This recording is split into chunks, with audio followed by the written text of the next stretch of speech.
경제브리핑 불편한 진실이 여러분의 확실한 두통 치료제가 되어드리겠습니다. 경제뉴스가 연예뉴스처럼 쉽게 들리는 그날까지 경제브리핑 불편한 진실.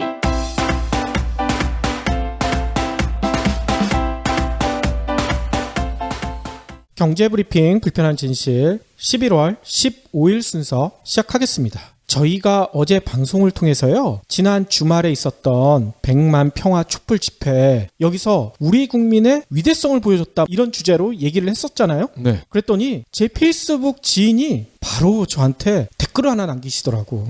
국민은 위대할지 모르겠지만 위에 있는 기득권층들은 절대 위대하지 않다.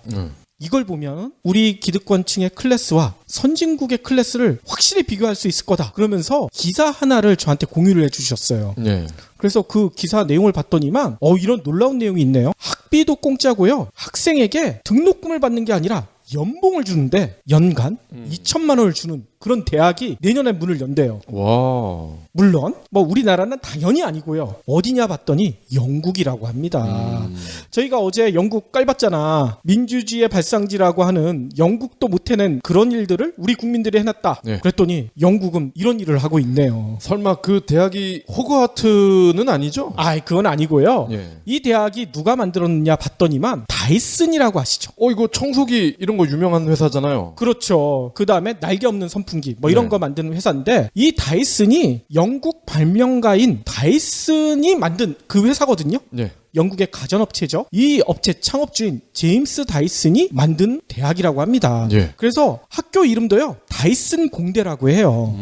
그래서 4년제 공과대학을 다이슨이 만들기로 했는데요. 어디에 생기느냐? 다이슨 본사가 있는 영국의 월트셔란 지역에 들어선다고 해요. 그래서 첫 학기 때는 그렇게 많은 신입생을 받는 건 아니고요, 25명을 받기로 했다고 합니다. 네. 학비는 무료이고요, 아까 얘기대로 연봉을 16,000파운드, 우리나라 돈으로 2,300여만 원 이렇게 받는 게 아니라 준대요. 예. 학생들한테 공부한다고, 열심히 한다고. 학생들은요, 어떤 식으로 수업을 받는가 봤더니만 매주 4일 동안은요, 다이슨의 엔지니어와 함께 실제 프로젝트에 참가를 한대요. 또 여기서 개발한 제품들은요, 상용화를 시켜가지고 판매도 할 예정이라고 합니다. 네. 그리고 교실 수업은 금요일에 주로 받게 된다고 해요. 4일은 실전에 투입되고 그렇죠. 공부는 금요일에만. 아무튼 제임스 다이슨은요, 이번 다이슨 공대 설립에 얼마나 돈을 투자를 하느냐 봤더니 2,500만 파운드, 우리나라 돈으로 360억 원을 투자할 것이다, 이렇게 얘기를 했대요. 네.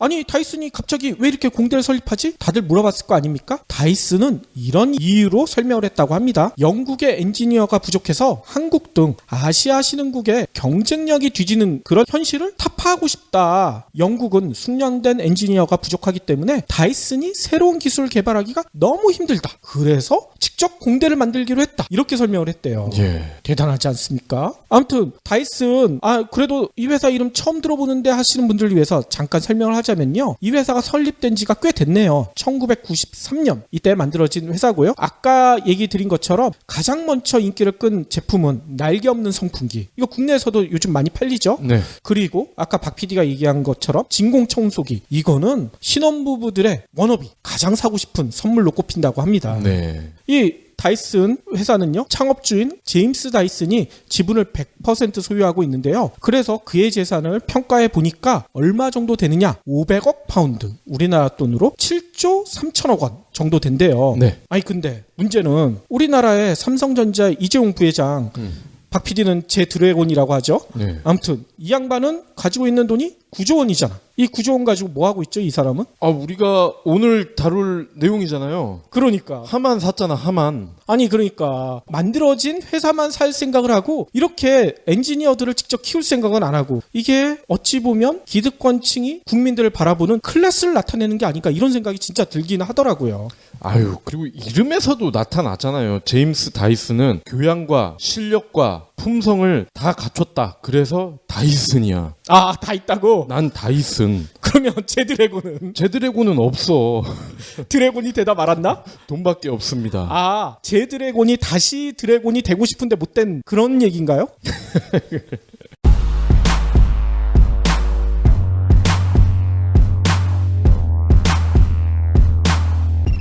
영화 예매 앱으로 하죠. 항공편은 최저가 검색 사이트가 있죠. 요즘은 탑승 수속도, 햄버거 주문도 터치스크린으로 직접 할 수 있어요. 그런데 말입니다. 오히려 너무 많은 일을 스스로 해야 하는 것 같지 않나요? 검색, 가격 비교, 예매, 보안 프로그램 내려받기, 소프트웨어 업데이트, 비밀번호 변경하는데 한 푼이라도 대가를 받나요? 세상은 분명 더 편리해진 것 같은데 왜 자유시간은 줄어들까요? 바쁜 현대인의 삶을 더욱 분주하게 하는 그림자 노동을 둘러싼 불편한 진실이 그림자 노동의 역습에서 밝혀집니다. 대가 없이 당신에게 떠넘겨진 보이지 않는 일들, 그림자 노동의 역습, 도서 출판 민음사.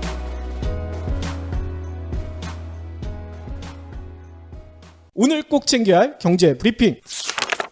지난주에 전 세계가 충격을 먹었었죠. 트럼프가 미국 대통령에 당선돼가지고. 네. 그런데 또 트럼프가 당선된 이후에는 좀 행보가 달라졌잖아. 약간 순둥이로 변하는 게 아닌가. 이래서 사람들이 그래 뭐 대통령 되기 전에는 뭐 이렇게 강경하게 얘기했겠지만 대통령이 된 다음에는 뭔가 달라질 거야. 이런 기대감들도 많이 가졌었는데 오늘 보니까 트럼프가 본색을 드러내기 시작한 것 같아요. 네. 지난 13일에 공개된 CBS 시사 프로그램인 60분과의 인터뷰에서는 반트럼프 시위에 대해 이런 얘기를 했거든요. 그들에게 전혀 걱정할 필요가 없다고 말해주고 싶다. 또 자신의 지지자들에게는 인종차별 조장 자제해달라. 이렇게 트럼프가 촉구를 했거든요. 네. 그래놓고선 돌아서서 뭘 했냐면 백악관 수석 전략가 겸 수석 고문으로요 스티브 배넌을 임명했어요. 근데 스티브 배넌이 백인 우월주의자, 극우 성향 이렇게 알려져 있습니다. 그래서 일각에서는 벌써 이런 얘기가 나오죠. 장님에게 운전을 맡겼더니만 진짜 자충우돌 하고 있다. 트럼프 당선이 진짜 성명을 통해서요 배넌을 백악관 수석 전략가 겸 수석 고문에 임명을 했고요. 초대 백악관 비서실장에는 라이슨 프리버스 공화당 전국위원회 위원장을 각각 낙점했다고 밝혔습니다. 일단 프리비스는 워싱턴 정가를 잘 아는 중도 성향의 주류 인사 뭐 이렇게 평가를 받고 있고 배넌이랑 약간의 절충이 될 수도 있다 뭐 이런 평가를 하고 있는데 배넌이 너무 지독한 백인 우월주의자라는 게 문제인 거예요. 네. 이 배넌이라는 사람이 어떤 사람이냐면요. 언론사 창업주예요. 강경 보수 성향의 인터넷 매체인 브레이트바트 뉴스 공동 창업자 출신이라고 합니다. 이 매체는요. 민주당의 힐러리 클린턴 후보는 물론이고 공화당의 1인자인 폴 라이언 하원의장 뭐 이런 트럼프에 반대했던 인사들까지 싸잡아서 비난한 걸로 유명해요. 이 때문에 공화당 주류 진영에서도 배넌에 대한 반감은 무지하게 크다고 합니다. 그런데 이런 성향의 사람을 미국 내 정책은 물론 세계 전략의 방향을 짜는 중요한 자리에 앉히는 이런 일은 전 세계를 위험한 도박판에 끌어들이는 게 아니냐 이런 비난이 나오고 있대요. 박근혜 정부 초기랑 굉장히 비슷하네요. 그러니까 말입니다. 비서실장, 국방장관 다 싫어하는 사람들을 앉혔잖아. 맞습니다. 실제로요. 미국 내에서는 이런 지적도 해요. CNN 방송 등은요. 배넌이 과거에 가정폭력 사건 등에 연루된 전력이 있다. 네. 이런 사람을 어떻게 그런 자리에 앉히느냐 이런 지적을 하고 있고요. 다른 나라들 특히 이스라엘이 난리가 났대. 왜냐하면 배넌이 백인 우월주의자이자 반유태주의자라는 거예요. 그래서 이스라엘의 유력 일간지는 이런 얘기를 하고 있다고 합니다. 트럼프가 유태계 미국인들의 소박하고 평화로운 생활을 산산조각냈다. 이렇게 강력 비난을 하고 있대요.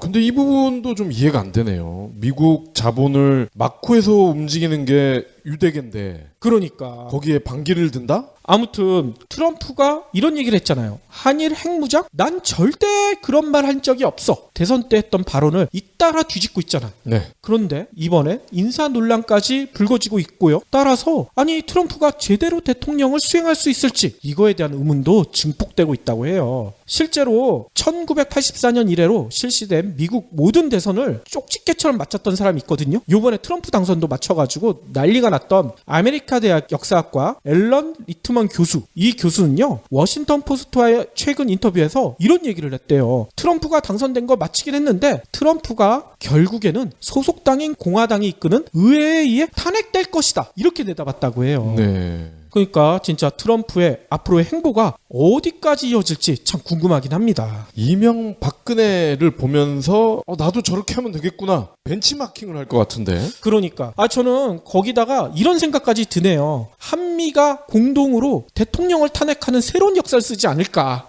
기네스북인가요? 이런 것도 기네스북에 등재가 되나요? 다음 소식입니다. 저출산. 그리고 인구의 유출, 악재가 잇따르고 있는 서울시에 빈집이 급증하고 있다고 합니다.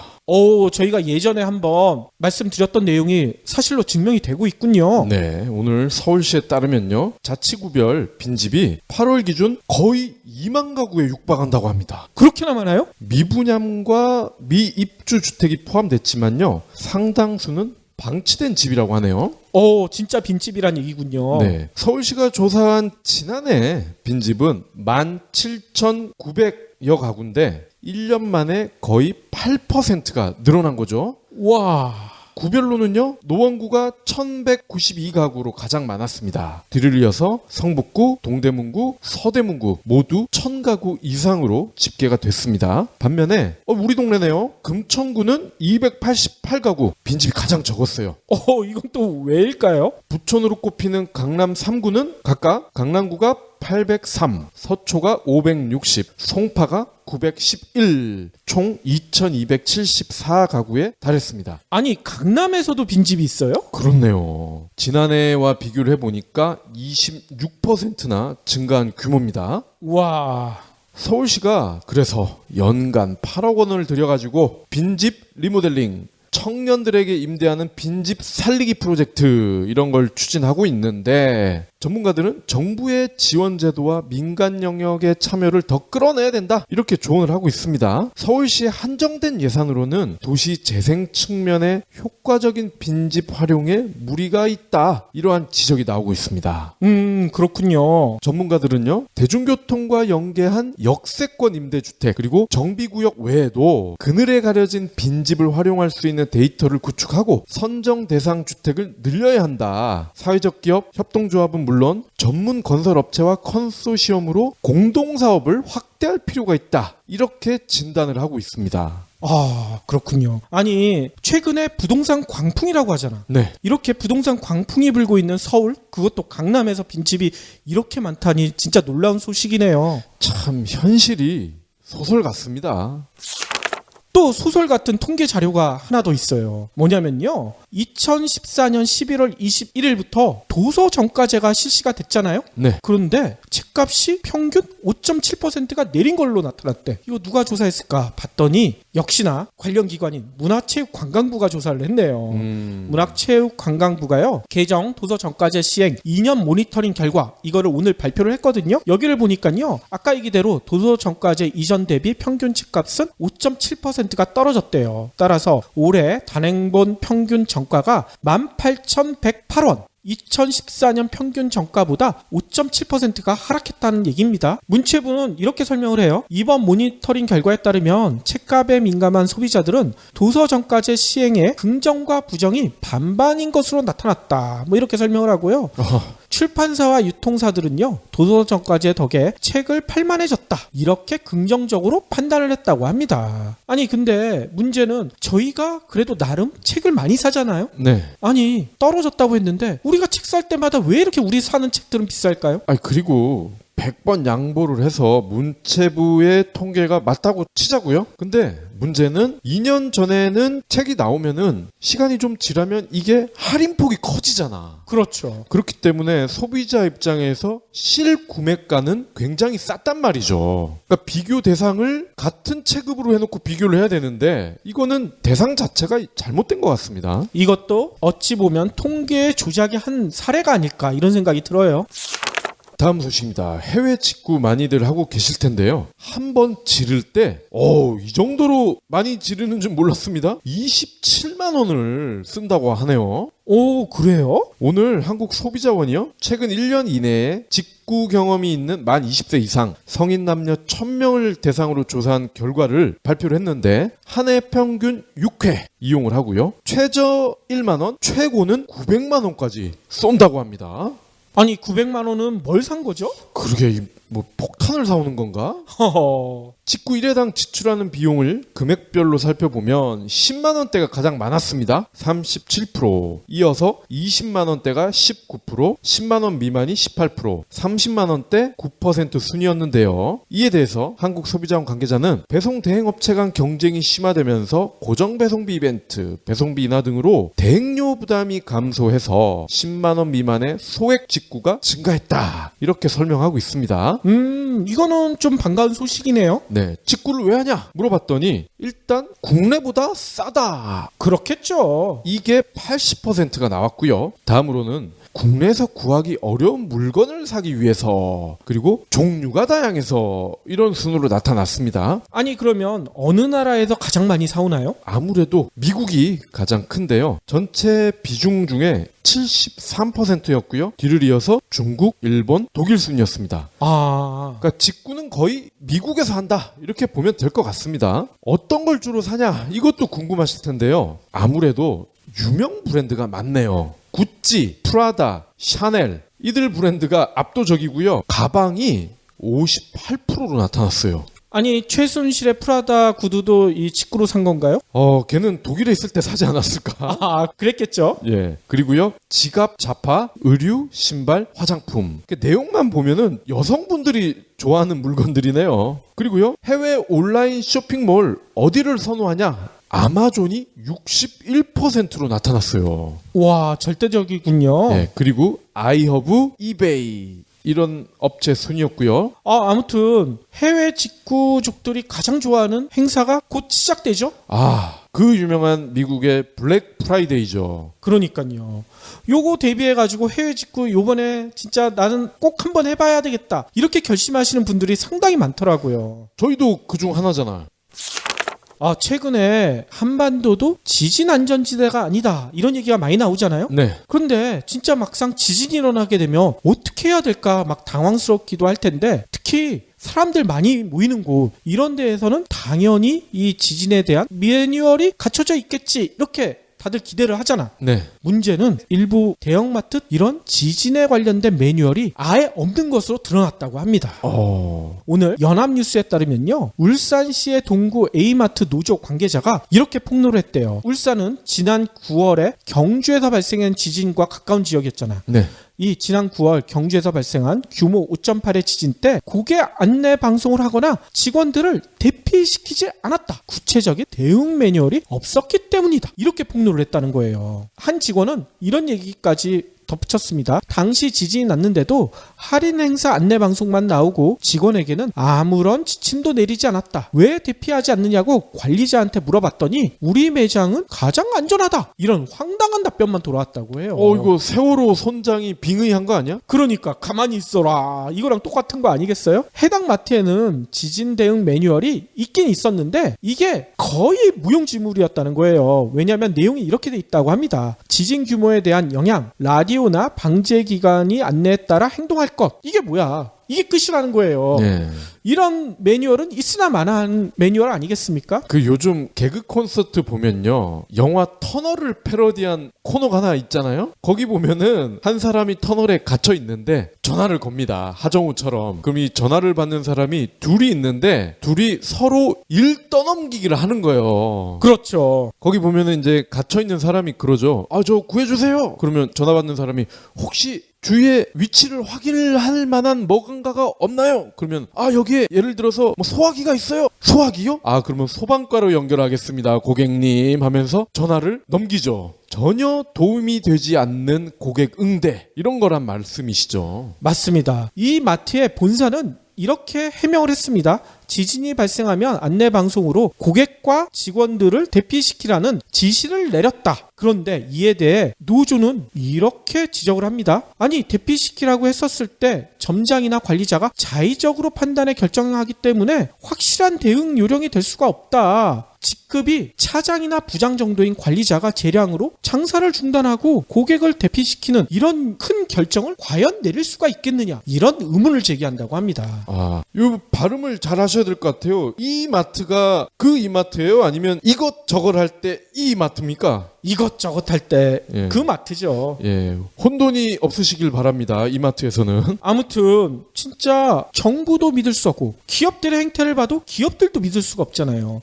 국민 스스로 안전을 지켜야 하는 이런 대한민국에 살고 있다는 게 얼마나 힘든지 다시 한번 느끼게 되는 그런 뉴스인 것 같아요. 네, 매장이 가장 안전하다고 하니 참 할 말이 없습니다.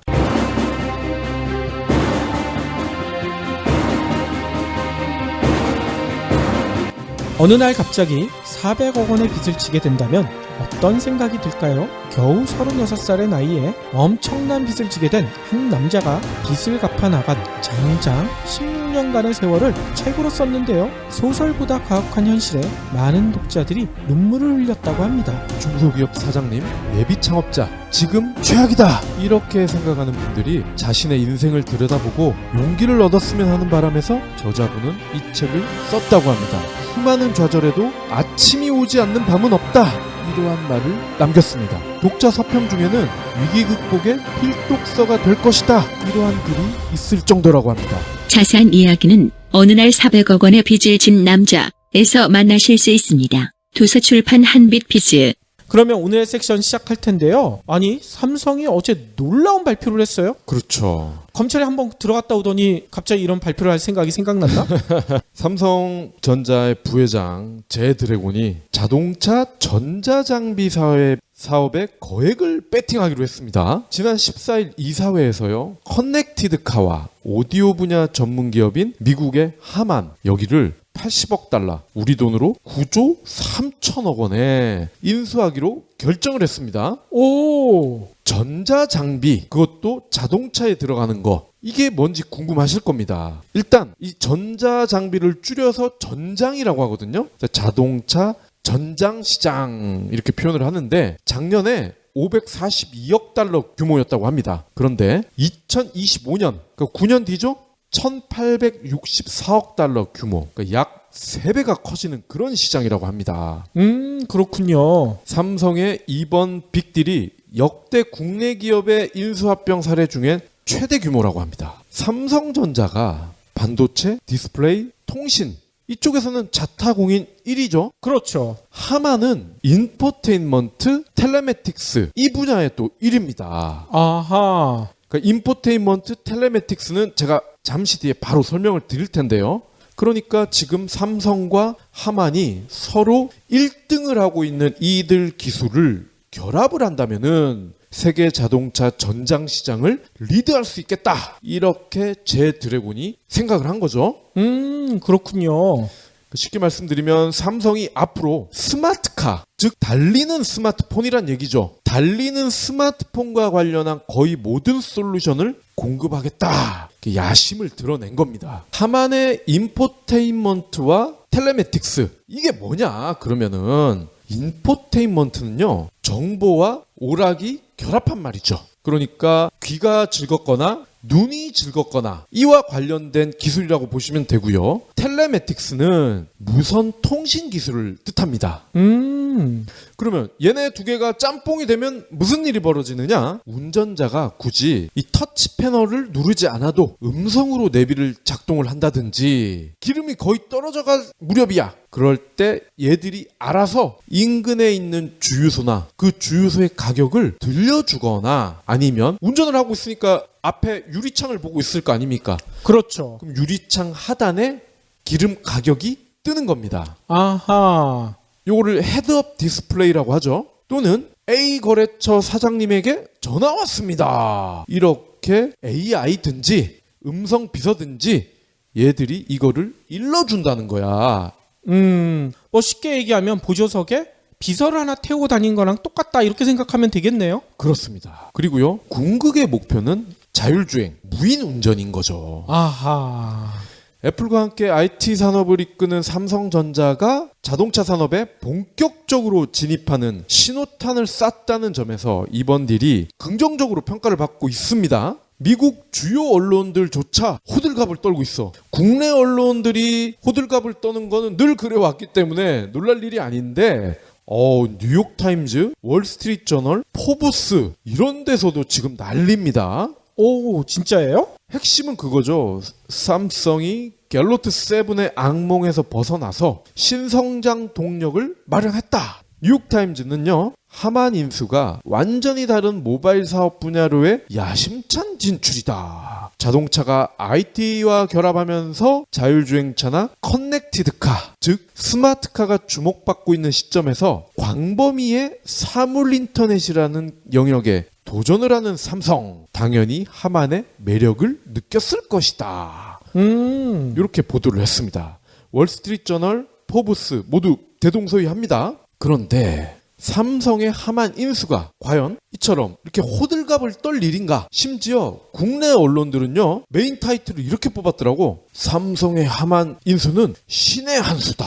오, 신의 한 수라고요? 제 드래곤이 이제 신으로 격상이 됐어. 용 다음에는 신인가 봐. 자동차 전장 사업이 유망한 것은 부인하기 어려운 사실입니다. 하지만 장사꾼이라면은 가치를 제대로 판단할 수 있는 안목이 있어야 합니다. 삼성이 하만을 사는데 들인 돈이 80억 달러라고 말씀드렸죠? 9조 3천억 원이라고. 근데 하만의 시가총액을 봤더니 60억 달러야. 아니, 이건 너무 비싸게 산 거 아니에요? 그렇다고 볼 수가 있죠. 물론 기업을 인수할 때는 약간의 프리미엄이 더해지죠. 근데 계산을 해보니까 35%의 웃돈을 준 거더라고. 프리미엄 치고는 너무 많이 줬다는 거지. 그렇군요. 이거 뭐 정유라 말 사주는 것도 아니고 이렇게 많이 줘도 되나? 하만 회장도 말을 좋아하지 않을까? 게다가 하만이 진행 중인 사업, 이러한 다양한 전장 사업, 오디오 사업, 텔레맥티스 사업, 이게 독점이 아니라는 거야. 게다가 이미 이쪽 사업은요, 경쟁이 치열합니다. 그러니까 기술이 있어서 곧 빵 터질 그런 성격이 아니라는 거야. 아하. 하만이 이 분야 1위이긴 하지만 실력 있는 경쟁자가 즐비하다는 거죠. 블루오션도 아니고 레드오션을 목전에 두고 있는 영역이다. 이렇게 보면 될 것 같습니다. 그리고요, BMW와 같은 고급 자동차 브랜드들이 하만에서 만드는 스피커, 이거를 제외한 분야에서는요, 가급적 내부 기술을 사용하려 하고 있다는 겁니다. 돈이 될 분야라는 것을 알기 때문에 가능하면 자가 발전을 해보자, 이런 얘기입니다. 핵심 기술은 자체적으로 개발하겠다, 뭐 이 얘기군요. 네, 자동차 자체가 움직이는 스마트폰이 된다 말씀을 드렸습니다. 이 스마트카라는 개념이. 그런데 스마트폰에 바퀴가 달린다. 그러면 여기서 나오는 데이터의 양과 질을 한번 생각해보자 이거지. 어떨 것 같습니까? 장난 아니겠죠. 양은 양대로 많을 것이고 질은 질대로 우수하지 않겠어요? 그렇죠. 그런데 이러한 빅데이터를 지금 21세기의 금광이라고 하잖아. 이 금을 남과 나누려고 하지는 않을 거라는 거죠. 아니, 제 드래곤이 혹시 마음이 너무 넓어서 이렇게 나눔에 실천하려고 그러는 거 아닐까요? 얘는 이제 나누자고 하는 거고, BMW나 벤츠 같은 데서는 됐거든? 이런 반응인 거죠. 물론 비행기를 만드는 것처럼 진입 장벽이 너무 높아. 그러면 당연히 사거나 빌려 쓰는 게 답이죠. 하지만 그게 아니라면 수직 계열화가 정답일 겁니다. 심지어 몽구 아저씨의 현대차도 이에 대한 중요성을 일찌감치 파악을 하고서 내재화를 진행 중이라는 겁니다. 아니, 그러면 삼성이 하만을 인수하더라도 그 제품을 팔아먹을 때가 그렇게 많지가 않다, 이 얘기군요. 그럴 가능성이 제법 있다는 거죠. 그러니까 물론 하만을 싼 값에 샀다면은 뭐 훌륭한 옵션 중에 하나로 가져갈 수는 있겠죠. 근데 35%의 웃돈을 줘가면서까지 샀잖아. 게다가 보다 본질적인 측면에서 생각할 필요가 있습니다. 만약 청취자분들은 냉장고에 이메일을 보낼 수 있는 기능이 있다면은 이를 반기실 겁니까? 아니, 뭐 이런 게 있으면 신기해서 한두 번은 써보겠지만 이거 자주 사용은 안 할 것 같아요. 근데 만약에 이메일이 들어감으로 인해서 냉장고 가격이 올라간다면, 저는 그런 프리미엄 제품 돈이 없어서 못 씁니다. 그렇죠. 냉장고는 음식을 잘 보관하면 되는 물건 아닙니까? 그렇죠. 마찬가지입니다. 차가 이게 왜 만들어졌습니까? 사람을 안전하게 이동시키면서 이왕이면 빨리 가면 좋고 그런 물건이잖아. 그렇죠. 물론 이동을 하면서 좋은 음악도 듣고 손 안 대고 통화하고 이메일 내용을 음성으로 확인하고 우리 집 말만 해도 내비가 알아서 작동하고 더 나아가서 운전대를 잡지 않아도 회사나 집까지 갈 수 있으면 편하겠죠. 그런데 이런 변화가 과연 진정한 편의가 될 수 있을까? 방금 말씀드린 이런 것들을 내가 한다고 해서 과연 정말 편할까? 편하다고 하는 거는 자동차를 기준으로 봤을 때 자동차 이전에 우리가 마차를 타고 다녔다면서 마차나 인력거를 타다가 자동차로 넘어갔을 때의 그런 편리함, 이게 진정한 편의 아니겠어요? 그렇죠. 근데 차 안에서 손 안 대고 통신을 할 수 있다, 재밌게 이동을 할 수 있다, 이게 과연 마차에서 자동차로 넘어올 때만큼의 큰 편의로 볼 수가 있을까? 그건 아닐 것 같아요. 그리고요, 우리나라처럼 차가 뒤지게 막히는 곳에서 이렇게 통신을 할 수가 있어. 그러면 상대방이 좋아할까? 난 이것도 의문이야. 상대방이 아니라 받는 사람이 더 짜증나죠. 보통 회사나 이런 데서 일 시키려고 전화할 거 아니야. 네. 아마 좋은 말보다는 욕이 더 많이 나올 것 같아요. 그리고요, 사실 더 중요하고 큰 문제는 안전입니다. 자동차에 전자장비가 많이 들어갈수록 차량 결함 가능성은 커집니다. 그렇죠. 부품, 전선 하나라도 많아지면 그만큼 고장날 위험이 커지기 때문이죠. 대표적인 게 자동차 급발진입니다. 예전에 수동 변속기 시절에 급발진이라는 말 들어보셨어요?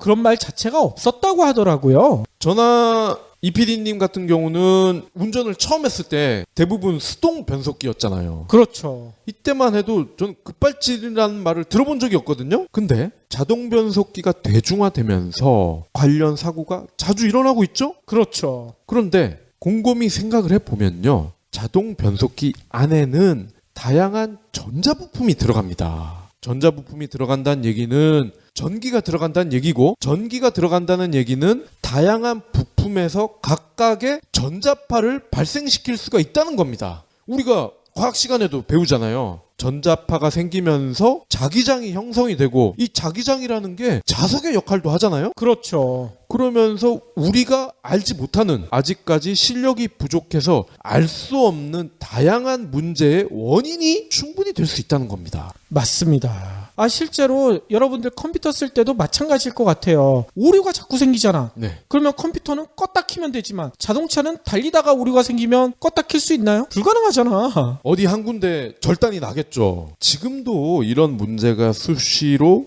생기는데, 하만이 자랑하는 전장이 삼성의 통신 부품과 같이 자동차에 탑재가 된다면 부품 결함 빈도는 늘어나고, 따라서 사고 위험도 커질 가능성이 다분합니다. 게다가 갤로트 7 사태에서 봤잖아요. 이게 언제 어느 순간 폭탄 오변할지 알 수도 없잖아. 그쵸. 핸드폰이 터지면은 손이 화상을 입는 정도지만 차가 터지면 어떻게 되겠어. 그러니까 말이에요. 기업은 늘 강조합니다. 기술은 진보한다. 소비자는 편해진다. 근데 늘 그런 게 아닙니다. 오히려 물건을 더 팔아먹기 위해서, 또는 지펠과 같은 냉장고에서 우리가 알 수 있듯이 더 비싸게 팔아먹기 위해서 이런 첨단 기술을 운운하는 경우가 많다는 거, 이거를 우리는 항상 유념해야 합니다. 우리가 옛날에 그냥 쓱 여는 하얀 냉장고 쓸 때와 지금 뭐 양문형 냉장고고 뭐 365일 신선한 바람이 나오고 전지현이 등장하는 지펠의 고급 냉장고, 그렇다고 우유가 한 달 보관되고 이런 거 아니잖아요. 그렇죠. 그러면 결론적으로 삼성전자의 하만 인수가 신의 한 수가 아니라 신의 패착일 수도 있다, 이 얘기군요. 그렇습니다.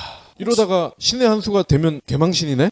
근데 이 소식을 듣고 누워 계시던 이건희 회장이 벌떡 일어서지 않을까, 그런 걱정도 드는데요. 애비가 한번 말아 먹었는데. 그러니까 혹시 기부해보신 적 있나요? 이런 질문을 하면 나 먹고 살 것도 없는데 기부는 무슨? 기부는 션, 정혜영, 김장훈이나 하는 거 아니야? 라고 하시는 분들이 많습니다. 하지만 기부는 돈 많은 연예인의 전유물이 아닙니다. 무료 기부 사이트 위시플렉스에 접속하면 누구나 기부 천사가 될 수 있습니다. 어떻게 가능하냐고요? 위시플렉스의 나만의 위시에서 매주 마음에 드는 신상 10개만 고르면 됩니다. 물론 사는 것이 아니라 찜만 하는 겁니다. 그러면 기부머니 500원이 매주 생기죠. 이 기부머니를 경제브리핑, 불편한 진실 같은 프로젝트에 후원할 수 있습니다. 참 쉽죠? 보너스도 있습니다. 매주 추첨을 통해 골라놓은 신상을 최대 90% 할인된 가격으로 살 수 있는 기회도 제공합니다. 기부도 하고 신상도 챙기고 그야말로 꽉 먹고 알 먹고입니다. 이래도 기부는 나와 상관없는 딴 나라 이야기라고 하실 건가요?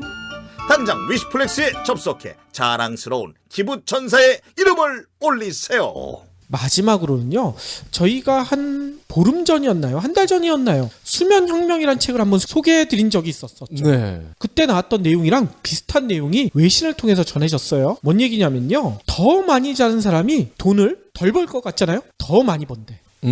저 많이 자는데 그러니까 더 벌겠네요. 맞습니다. 소위 성공한 사람들의 비결을 물어보면 잠을 줄여가면서 일을 했더니 성공했다고 하는데 그 말 다 거짓말이었다, 이런 조사 결과가 나왔대요. 우리 그때 에디슨 얘기도 잠깐 했었잖아요. 그렇죠. 밤에 4시간 잔 건 맞는데 낮에도 4시간을 잤다는 거 아닙니까? 몰래. 맞습니다. 이 내용은요, 미국 캘리포니아 대학교 윌리엄 컬리지 공동 연구진이 수면과 소득 간의 관계를 밝히는 연구를 진행했는데 그 결과를 보니까 그렇게 나왔다는 거예요. 연구진은 어떻게 했냐? 미국이니까 이게 가능한 연구인 것 같아요. 미국은 땅덩어리가 넓으니까 표준 시간대가 나눠져 있잖아요. 표준 시간대 6곳에서 해가 뜨는 시간과 해가 지는 시간, 그리고 평균 수면 시간, 이런 것들을 조사를 해봤나 봐요. 미국에서 가장 빠른 일몰 시간은요, 동부의 오후 5시 41분, 또 가장 늦은 일몰 시간은 서부의 7시 13분. 그러니까 1시간 반 이상 이렇게 차이가 나잖아요. 네. 근데 시간대별로 수면 시간을 분석했었을 때 해가 지는 시간이 1시간 늦어질수록 사람들은 일주일에 20분가량 잠을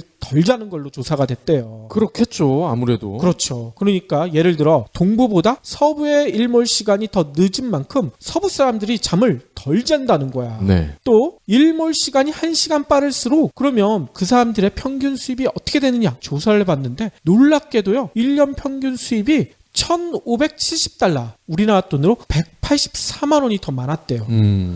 특히나 재미난 것은요, 이들이 소유한 주택 가치, 부동산 가격 있죠? 이것도 약 8,800달러, 우리나라 돈으로 1,000만 원이 넘게 더 많은 것으로 나타났다고 합니다. 네. 즉 일몰 시간이 빨라서 빨리 잠드는 사람은 돈을 더 많이 번대요. 이 돈으로 또 더 비싼 주택을 구매할 수 있었다, 뭐 이런 뜻을 담고 있다는 거예요. 집에 있는 시간이 좀 더 길기 때문에 아무래도 집값이 비쌀 수도 있을 것 같아요. 그러니까요. 그래서 이 연구를 이끈 박사는요, 이런 설명을 합니다. 여기에는 사람들이 자신의 일상을 어떻게 계획하는지, 몇 시간을 잘 수 있는지, 이것이 그 사람이 업무 능력에 어떻게 영향을 미치는지, 뭐 이런 다양한 요소들이 복합적으로 얽혀 있다. 숙면을 취할수록 업무 능력이 향상되고 이것이 더 많은 수익과 더 좋은 집과 나아가 지역 경제에도 영향을 미칠 가능성이 높아진다, 이렇게 분석을 했대요. 네.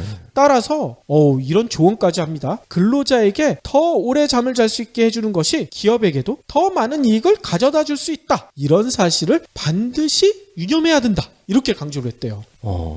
오늘 우리 방송을 들은 사장님들이 혹시 직원들 책상 옆에 라꾸라꾸를 한 대씩 놔주는 거 아니야? 아이, 근데 그렇게 회사에서 자는 건 안 되지. 집에 가서 편하게 자야죠. 그렇죠. 회사에서 재우라는 소리가 아니죠. 맞습니다. 우리 정몽구 아저씨나 제드래곤 엉아도 이 얘기 꼭 참고하시면은 지금보다 돈 더 많이 벌 거예요. 그러니까요. 그리고 진짜 우리가 소개해드렸던 책이 진짜 이렇게 증명되니까 너무 기쁘다는 생각도 들고요. 또 한 가지 더 기쁜 점이 있어요. 네. 우리가 신문사를 나와서 경제브리핑이라는 팟캐스트를 시작한 이후 잠을 더 많이 자잖아. 그쵸. 그래서 성공하는 것 같아. 근데 우리 이 PD님한테는 숨겨온 얘기인데 저는 사실 신문사 시절에도 많이 잤어요.